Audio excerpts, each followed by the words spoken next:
Profit Om Senang.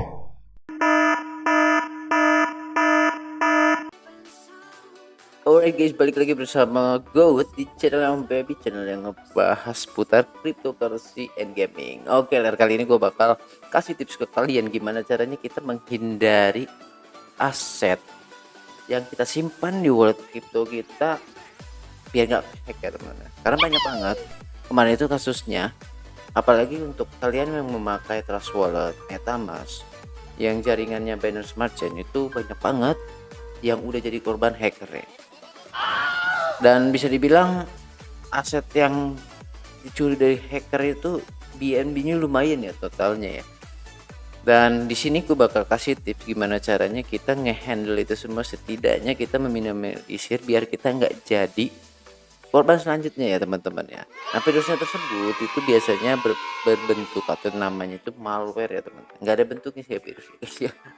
Oke, ini untuk cara ngehandle hal ini penting banget nih untuk para trader-trader kripto atau para investor-investor kripto yang sifatnya long term, apalagi yang betul-betul asetnya itu bakal disimpan untuk jangka panjang. Harus hati-hati banget. Oke, tips yang pertama, kalian harus download antivirus atau install antivirus. Kalau bisa sih dari CD ya guys ya, atau bawaan Windows ya. Kalau gua sih lebih rekomendasiinnya ya untuk antivirusnya kayak Windows Security kayak gini ya teman-teman ya. Dan dipastikan itu Windows Security ini always on ya, karena biasanya terhubung langsung dengan internet. Itu hal yang pertama. Untuk poin yang kedua, kalian jangan pernah nih ya, jangan sampai lah ya, amit-amit ya, atau gue juga lah gitu kan, gue juga orang-orang yang termasuk demen banget nih cari software gratisan lagi kebutuhan gitu kan ya, kita cari yang gratis lah, yang krek-krekan kayak gitu kan. Atau kita biasanya download game PC atau film gitu kan di website ya, kalian bisa tahu sendiri lah, kita googling aja biasanya banyak banget website yang nyediain software gratis atau film gratis, games gratis. Untuk sekarang ya lebih hati-hati lah ya teman-teman ya, takutnya mereka yang ngasih software ke kita gratisan gitu nanti ditanamin malware tuh di aplikasinya gitu kan. Tapi biasanya kalau kalian memang sudah menginstall Windows Security, misalkan kalian lagi proses instalasi nih ya teman-teman ya, lagi proses lah gitu kan, kalau Windows Security-nya itu ngedeteksi ada virus, itu biasanya langsung ngeblok ya teman-teman, nggak bisa dilanjut karena terdeteksi ada file yang bersifat virus seperti itu. Makanya gue saranin kalian pakai Windows Security ya. Jadi itu saling berhubungan. Oke, poin yang ketiga, kalian jangan pernah memasukkan seed phrase atau your key kripto kalian ke website manapun. Apalagi kalian yang pernah atau mengalami masuk ke situs phishing ya. Situs phishing itu kayak similar ya teman-teman ya, mirip banget dengan situs aslinya. Biasanya alamatnya itu, domainnya itu diplesetin dikit. Ya bisa aja gitu kan, kalian lagi banyak pikiran atau bangun tidur atau lagi puyeng banyak kerjaan gitu kan. Ya mungkin human error aja lah, misalkan kalian ada maksud untuk akses indodax.com gitu kan, untuk situs aslinya kan domainnya .com ya teman-teman ya. Entah gimana ceritanya kalian itu tiba-tiba akses indodax.net gitu kan. Nah, kalau kalian menanamkan di pikiran kalian your key your money ya teman-teman, nggak ada namanya kita ngasih atau masukin atau nginput seed phrase kalau bukan di wallet ya teman-teman. Jadi kalau website ada yang minta atau entah link apapun itu, kalian harus masukin key kalian, itu jangan pernah mau ya teman-teman. Itu gua ngingetin aja ke kalian, your key your money ya teman-teman. Itu poin yang ketiga.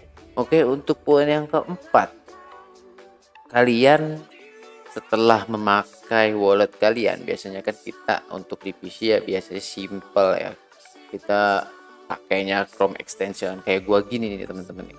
Nah, kalau bisa sih gue saranin poin yang keempat ini penting banget. Jikalau kalian melakukan transaksi, biasanya kan untuk sekarang transaksi udah banyak banget ya yang transaksi melakukan pertukaran aset itu di decentralized exchange. Nah ini seperti situs yang gue buka ini, situsnya PancakeSwap, BTS Finance ya, bawaannya ekosistemnya Binance Smart Chain. Ini memang menurut gua trusted gitu kan. Ya gua kalau mau melakukan pertukaran yang memang ada di sini, kita kan otomatis harus koneksikan wallet ya. Kayak gini ya teman-teman. Kayak gini ya. Nah, anggaplah ini gua udah melakukan transaksi udah selesai gitu kan. Nggak ada kebutuhan lain gitu kan. Udah beres lah pokoknya. Usahakan disconnect terus kalian remove situs terhubungnya ya teman-teman. Kayak gini. Ini langsung buang aja teman-teman. Kayak gini ya. Walaupun trusted tetap ya, apalagi yang kurang trusted, yang anonimus segala macam projectnya gitu kan, itu kalau bisa kita buang aja, kita putuskan, kita disconnectin aja. Ini menghindari sesuatu yang tidak diinginkan. Seandainya ini website kena hack atau udah jadi inceran hacker gitu kan, untuk wallet-wallet yang terkoneksi bisa aja tanpa seizin kita melakukan transaksi karena kita sudah terkonek dengan DEX-nya PCS. Ini seandainya dia kehack. Semoga aman ya teman-teman. Makanya ada security auditnya biasanya gitu kan setiap project kayak gitu. Ini menghindari aja karena kita nggak tahu ya. Namanya maling pasti lebih pintar daripada yang punya gitu kan. Oke, itu poin yang keempat.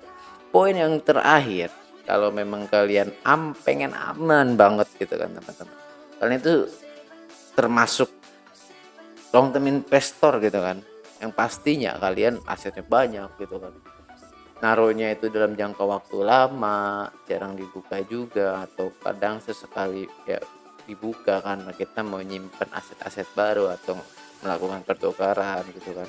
Kalau bisa, itu poin terakhir ini, kalian pakainya itu hard wallet ya teman-teman. Hard wallet itu bentuknya kayak flash disk kayak gitu.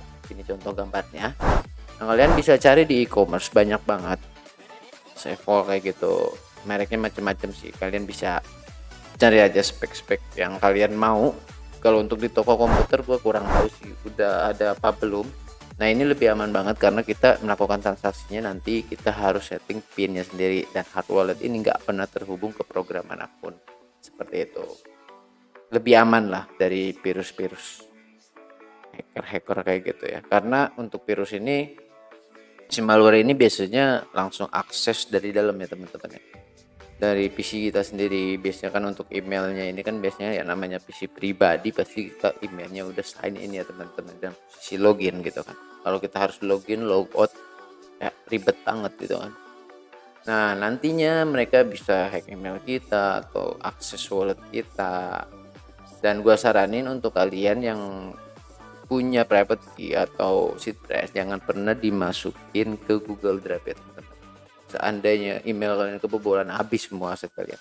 Kalau bisa ya paling aman tulis tangan aja teman-teman ya untuk private key-nya, seedpress-nya itu ya. Oke, itu aja sih 5 tips dari gue gimana caranya mengamankan wallet crypto kita biar nggak jadi korban hacker selanjutnya. Setidaknya meminimalisir ya teman-teman. Ini bukan betul-betul 100% kita nggak kehack, karena ya namanya maling ya teman-teman. Kita ya sebisa mungkin mengamankan ya teman-teman ya, protect mungkin gitu kan, namanya aset kan lumayan kalau kecolongan kan. Oke, semoga bermanfaat buat teman-teman cryptopers semua di luar sana. Mohon maaf atas segala kekurangannya. Sampai jumpa di konten gue selanjutnya. Salam profit dalam cuan, salam binatang, bye bye.